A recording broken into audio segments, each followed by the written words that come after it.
Buzz, buzz. Boko reached the big station and arranged his trucks. Then he went to the shed and asked politely if he could come in.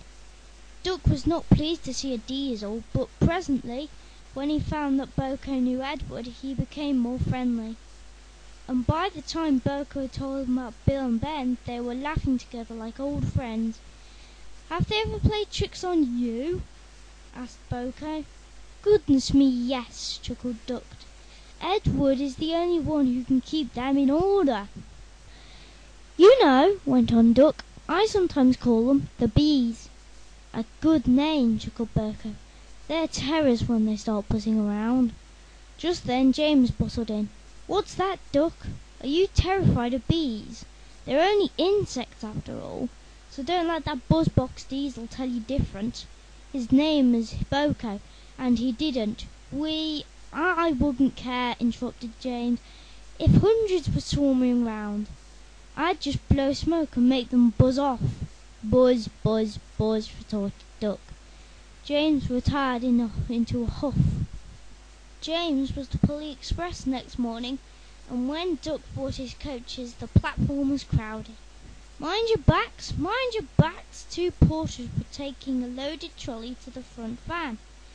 Fred drove while Bert walked behind.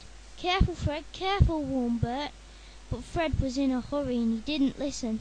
Suddenly an old lady appeared in front. Fred stopped dead, but the luggage slid forward and burst the lid of the large white wooden box. Some bees flew out, and just as James came backing down, they began to explore the station. Someone shouted a warning. The platform cleared like magic. The bees were too sleepy to be cross. They found the empty station cold. James's fireman was trying to couple the train. They buzzed round him hopefully. They wanted him to mend their hive. Then they could go back and be warm again. But the fireman didn't understand. He thought they would sting him. He gave a yell and ran back to the cab and crouched with the jacket over his head. The driver didn't understand either. He swatted the bees with his shovel. The bees, disappointed, turned their attention to James. James's boiler was nice and warm. The bees swarmed round it happily. Buzz off," he hissed. He made smoke, but the wind blew it away, and the bees stayed. At last one settled on his hot smoke box. It burnt its feet. The bee thought James had stung it on purpose. It stung James back, right on the nose. "Eeeeee!" whistled James. He had had enough. So did driver and fireman. They started without waiting for the guard's whistle.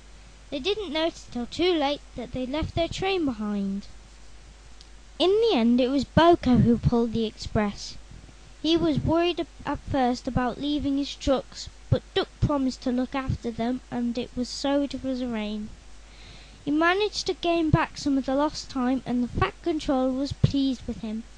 No one seemed to notice James when he came back to the shed. They were talking about a new kind of beehive on wheels. It was red, they said. Then they all said "buzz, buzz, buzz" and laughed a lot. James thought that for big mainline engines they were being very silly.